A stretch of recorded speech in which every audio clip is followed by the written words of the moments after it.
அன்னையின் வீடு. கொல்கத்தாவில் குறுகிய சந்துகளின் வழியாக சென்று கொண்டிருக்கிறோம்.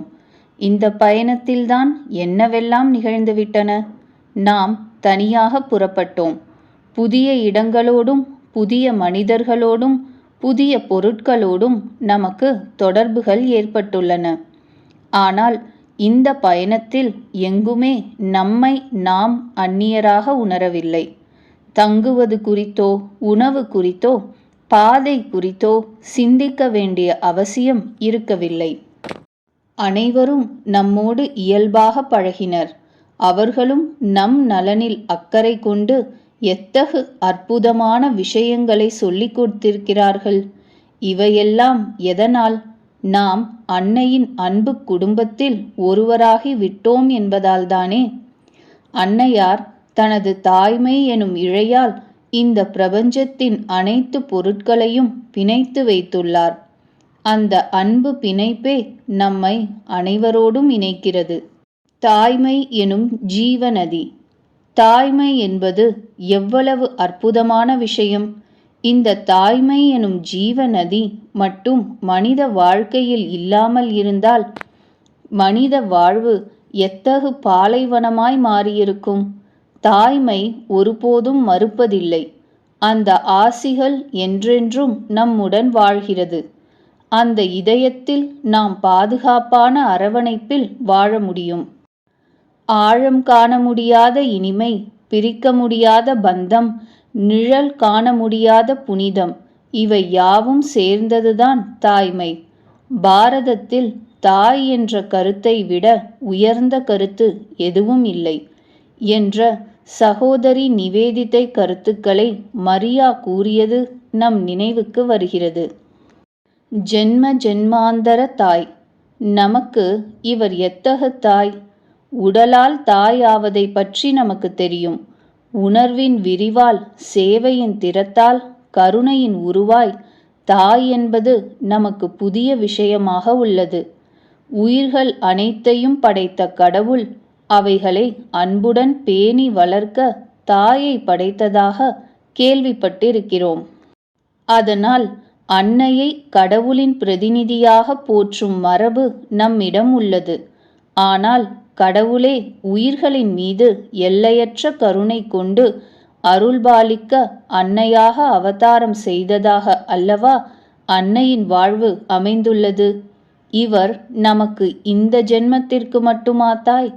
இந்த தெய்வத்தாயின் பந்தம் ஜென்ம ஜென்மமாய் நம்மை தொடர்கின்ற பந்தம் அல்லவா? அதோ அன்னையின் வீடு. நம் சிந்தனையை கண்ணில் படும் அந்த பெயர் பலகை கலைக்கிறது. அன்னையின் வீடு நம்மை வரவேற்கிறது. உள்ளே நுழையப் போகும் பொழுது அந்த குரல் கேட்கிறது. வாருங்கள், களைத்து இருக்கிறீர்களா? உணவு உட்கொண்ட பிறகு பேசலாம்.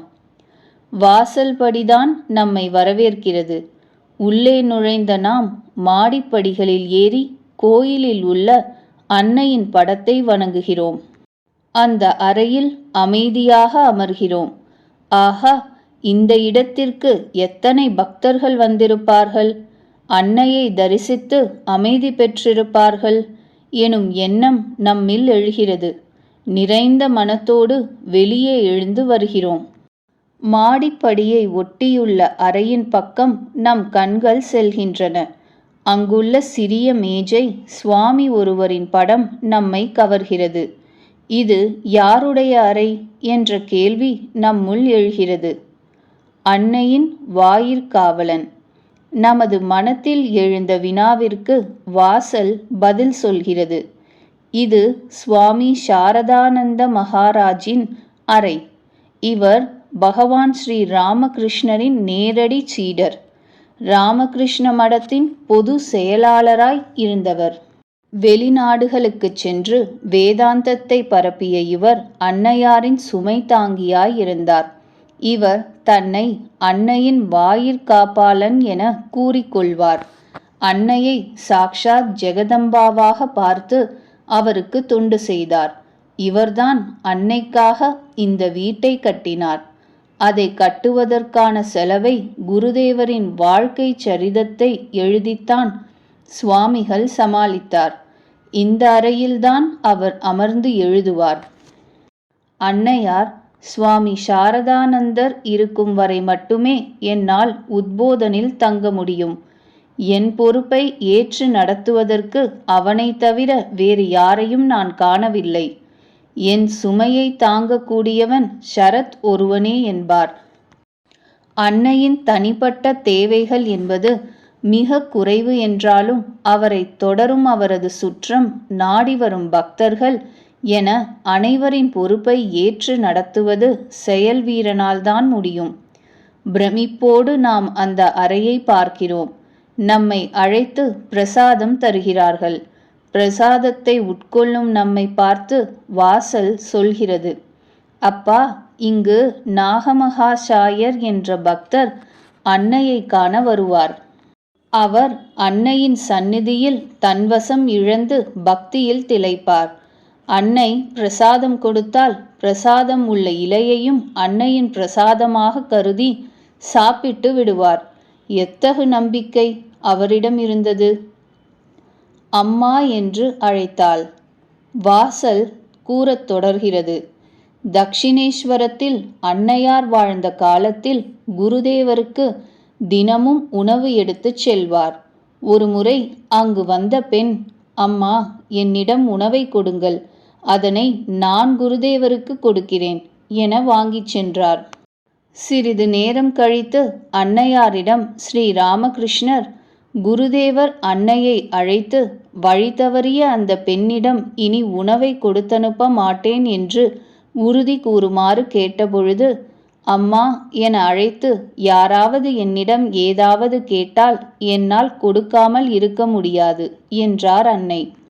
அம்மா என்ற அழைப்பிற்கு தன்னால் செவிசாய்க்காமல் இருக்க முடியாது என்றது அந்த அன்புள்ளம். அம்மா என்ற அழைப்பிற்கு இத்தனை சக்தியா என்று நாம் வியக்கிறோம். தாயின் கடமை. வாசல் கதையை தொடர்கிறது. அவரை காணச் சென்ற அனைவரும் அவரிடம் இயல்பான தாய் அன்பை உணர்ந்தனர். அவரை தங்கள் சொந்த தாயாகவே கருதினர். கூச்சமோ பயமோ இன்றி தங்களது பிரச்சனைகளை அவரிடம் கூறினர். ஜெயராம்பாடியில் வாழ்ந்த காலத்தில் அவரை நாடி வந்த பக்தர்களையும் சீடர்களையும் அன்போடு அன்னை வரவேற்பார். அவர்களது உடல் மற்றும் உள்ள தேவைகளை உணர்ந்து சேவை செய்வார். அவர்கள், இதையெல்லாம் நீங்களே ஏன் செய்ய வேண்டும் என்று கேட்டால் நெகிழ வைக்கும் பாச குரலில், உங்களுக்கு அப்படி நான் என்னதான் செய்து விடுகிறேன்? நான் உங்கள் தாய் அல்லவா? குழந்தைகளை எல்லா வழிகளிலும் பேணுவது தாயின் கடமை அல்லவா என்பார். வந்தவர்கள் அன்னையிடம் விடை பெற்று கொண்டு ஊருக்கு கிளம்பும் பொழுது அவரது தாயுள்ளம் கசிந்து உருகும். இனிப்பு, பழங்கள், உணவு இவற்றை வழி பயணத்திற்காக கட்டி கொடுப்பார். அவர்களோடு சற்று தூரம் நடந்து சென்று வழி அனுப்புவார். அவர்கள் கண்ணை விட்டு மறையும் வரை வழியில் நின்றபடி பார்த்திருப்பார். அன்னையாரோடு தங்கிய பொழுது பெற்ற அன்பின் அரவணைப்பு, கருணையின் திளைப்பு அவர்களை புத்துணர்ச்சியோடு வாழ்க்கையை எதிர்கொள்ளச் செய்தது. எனக்கு ஒரு அன்னை இருக்கின்றாள் என்ற நம்பிக்கை அவர்களுக்கு அளவற்ற ஆற்றலை கொடுத்தது. ஆதரவற்றோருக்கு அன்னை. வாசல்படி நம் உணர்வுகளை தூண்டியபடி கதையை தொடர்ந்தது. அன்னை வாழ்ந்த ஊரில் பானர்ஜி குடும்பத்தைச் சேர்ந்த ஒருவருக்கு நோய் ஏற்பட்டிருந்தது. புண்ணிலிருந்து ஏற்பட்ட நாற்றத்தினால் அவளது உறவினர்கள் கூட அவளை அருகில் சேர்க்காமல் ஒதுக்கி வைத்தனர். இந்த பரிதாப நிலையை கேட்ட அன்னை மிகவும் வருந்தினார். தனது சீடரிடம் சொல்லி கோயல்பாரா ஆசிரமத்தில் அந்த பெண்ணிற்கு சிகிச்சை கொடுக்க ஏற்பாடு செய்தார். அந்த பெண்ணிற்கான சிகிச்சை ஏற்பாடுகளை கேள்விப்பட்ட அன்னை மிகுந்த ஆனந்தம் அடைந்தார். எனக்கு நீயும் ஒரு மகன் அல்லவா? கூட்டம் கூட்டமாய் பக்தர்கள் அன்னையின் வீட்டிற்கு வந்து போன வண்ணமாய் இருக்கிறார்கள். அந்த சந்தடிக்கிடையிலும் அமைதி எங்கும் நிலவுகிறது. வாசல் கதையை தொடர்கிறது. சிறைச்சாலையில் வேலை பார்க்கும் ஒருவர் அன்னையிடமிருந்து மந்திர தீட்சை பெற்றிருந்தார். நீண்ட நாட்களுக்குப் பிறகு அவர் அன்னையை சந்திக்க ஜெயராம்பாடிக்கு சென்றிருந்தார். சமூக அந்தஸ்தும் அங்கீகாரமும் அற்ற என்னை அன்னை நினைவு வைத்திருப்பாரா என்ற சந்தேகம் அவருக்கு இருந்தது. அவர் ஜெயராம்பாடி வீட்டை அடைந்த பொழுது அன்னையோடு வாழ்ந்து வந்த பெண்கள் அப்பொழுதுதான் அன்னை அவரை பற்றி பேசிக் கொண்டிருந்ததாக கூறினர். இதை கேட்ட அந்த அன்பர் உணர்ச்சி பெருக்கில், அம்மா, என்னை கூட உங்களுக்கு நினைவிருக்கிறதா என்று கேட்டார். அதற்கு அன்னையார், நீயும் எனக்கு ஒரு மகன் அல்லவா, உன்னை எப்படி மறப்பேன் என்று பரிவோடு கூறினார். அன்னையின் இத்தகைய பாரபட்சமற்ற அன்பைக் கண்டு அவரால் கண்ணீரை கட்டுப்படுத்த முடியவில்லை. குற்றங்களை குணமாக்கும் அன்னை. வாசல் உருக்கமான குரலில் சொல்கிறது, அன்னையை காண எல்லா வகையான மனிதர்களும் வருவார்கள். வழி தவறியவர்கள், குடிப்பழக்கம் உள்ளவர்கள் என்று அனைவரும் அதில் அடக்கம். ஒரு சிலர், இப்படி கெட்டவர்கள் வரும் இடத்திற்கு நாங்கள் எப்படி வருவோம் என்று கேட்டபொழுது அன்னையார், இந்த வீடு அனைவருக்கும் திறந்திருக்கும். நான் நல்லவர்களுக்கும் அன்னை, கெட்டவர்களுக்கும் அன்னை. அவர்களுக்கு விருப்பம் இருந்தால் வரட்டும் என்று அழுத்தம் திருத்தமாக தன் கருத்தை வெளியிட்டார். பத்ம வினோத் என்ற நாடக நடிகர் இளம் வயதிலேயே குடிப்பழக்கத்திற்கு ஆளாகியிருந்தார். சாரதானந்த மகராஜின் கருணை உள்ளத்தில் அவருக்கு ஓர் இடம் கிடைத்தது. இரவு வேளைகளில் அவர் நாடகம் முடிந்து வீடு திரும்பும் பொழுது குடி போதையில் நண்பா ஓ நண்பா என்று கூப்பாடு போடுவார். ஒரு முறை நள்ளிரவில் அன்னையை காண தீன குரலில் அம்மா அம்மா என்று அழைத்தார். அவரின் அழைப்பை கேட்ட அன்னையார் ஜன்னலை திறந்து அவரை பார்த்தார். உடனே அவர், அம்மா, எழுந்துவிட்டாயா, இந்த பிள்ளையின் குரலும் கேட்டுவிட்டதா என்று கூறி தரையில் புரண்டு எழுந்து தனது வணக்கத்தை தெரிவித்தார். அவர் எப்பொழுது வந்து இப்படி கூப்பிட்டாலும் நடுநிசியானாலும் அன்னை ஜன்னல் கதவை திறந்து ஆசிர்வதிப்பார். தாய்மையின் கண்களுக்கு நமது குற்றங்கள் தெரிவதில்லை போலும். இப்படி குணம் குற்றங்களை கடந்து நம்மை நேசிக்கக்கூடிய தாய் இவர் என்ற நினைப்பு நம்மை சிலிர்ப்படையச் செய்கிறது. அதனை ஒருவர் தடுத்த பொழுது, இதோ பார், அவனும் என் பிள்ளை, அவனது தீன குரலுக்கு என்னால் செவி சாய்க்காமல் இருக்க முடியாது என்று கூறிவிட்டார். அவரிடம் தஞ்சமடைந்த அனைவரின் குற்றத்தையும் குணமாக மாற்றக்கூடியவராக அன்னை விளங்கினார். எல்லைகளை கடந்த தாய். வாசல் நம் சிந்தனையை கலைக்கிறது. அப்பா, அன்னை தன் தாய்மை எனும் சிகரத்திலிருந்து பார்த்ததால் அனைவரும் அவருக்கு சமமாக தெரிந்தனர். இனம், மதம், மொழி என்ற எல்லை கோடுகள் அவருடைய பாச கண்களுக்கு தெரியாமல் போயின. ஒரு முறை அன்னையார் துர்கா பூஜைக்காக தன் தம்பிகளின் பிள்ளைகளுக்கு ஒரு சீடரிடம் புதிய துணிகளை வாங்கித் தருமாறு கூறினார். தேசப்பற்று மிக்க அவர் மலிவான இந்திய துணிகளை அவர்களுக்கு வாங்கித் தந்தார். அதனை ஏற்க மறுத்த அவர்கள் வெளிநாட்டு துணிகளே வேண்டும் என்றனர். சீடரோ, அவை அந்நிய துணிகள், அவைகளை நான் எப்படி வாங்கித் தர முடியும் என்றார். இதை கேள்விப்பட்ட அன்னையார், மகனே, வெளிநாட்டவரும் என் பிள்ளைகளே அல்லவா, எல்லோரையும் நான் ஏற்றுக்கொள்ள வேண்டும். யாரையாவது நான் தள்ள முடியுமா என்ன? இவர்கள் விரும்பும் பொருட்களையே வாங்கிக் கொடு என்றார். உலகத்தையே தன் சுற்றமாக கருதினார். அனைத்து உயிருக்கும் தாய். பசுவுக்காக ஏங்கும் கன்றின் அழுகுரல் கேட்டு துடித்து போவார். கன்றின் கட்டவிழ்த்து அதனை தாய் பசுவோடு இணையச் செய்வார். அன்னையார் வீட்டில் வாழ்ந்த கங்காராம் என்ற கிளிக்கு அன்னை என்றால் உயிர். கங்காராம் தனக்கு பசி என்றால் அம்மா அம்மா என்று கூப்பிடும். மகனே, நான் இங்கேதான் இருக்கிறேன், இதோ வருகிறேன் என்று கூறியபடி வந்து அதற்கு அன்னை உணவூட்டுவார். மனித இனத்திற்கு மட்டுமல்லாமல் மற்ற உயிர் அனைத்திற்கும் தாயாக விளங்குகிறார். அன்பின் இரகசியம். நம்முள் இவ்வாறெல்லாம் ஒருவரால் அன்பை காட்ட முடியுமா என்ற கேள்வி எழுகிறது.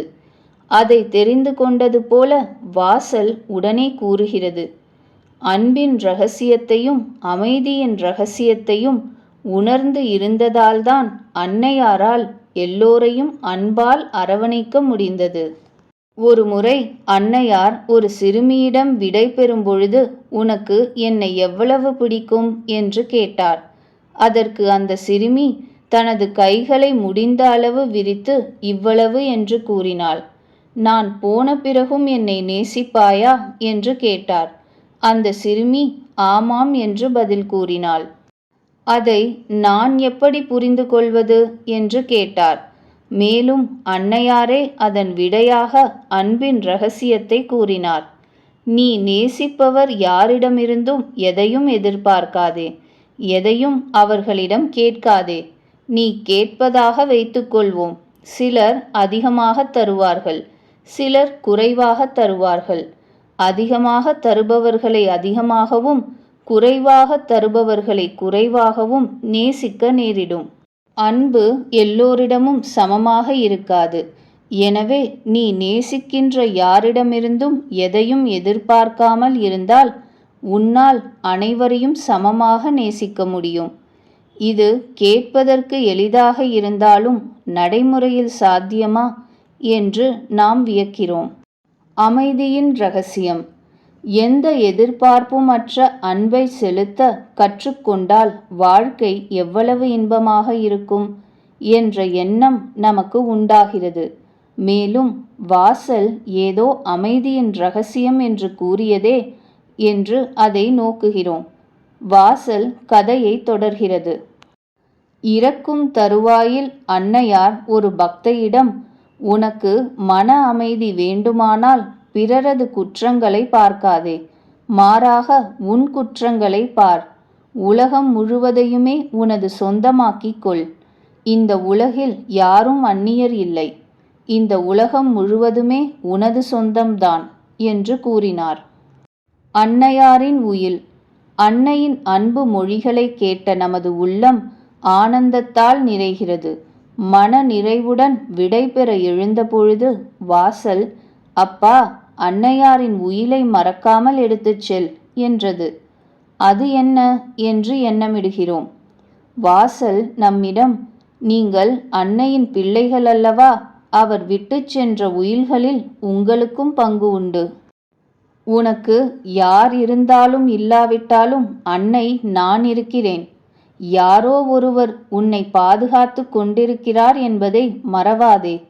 என் குழந்தை சேற்றையும் புழுதியையும் பூசிக்கொண்டிருந்தால் அதை கழுவி மடிமீது அமர்த்தி கொள்வது என் கடமை அல்லவா?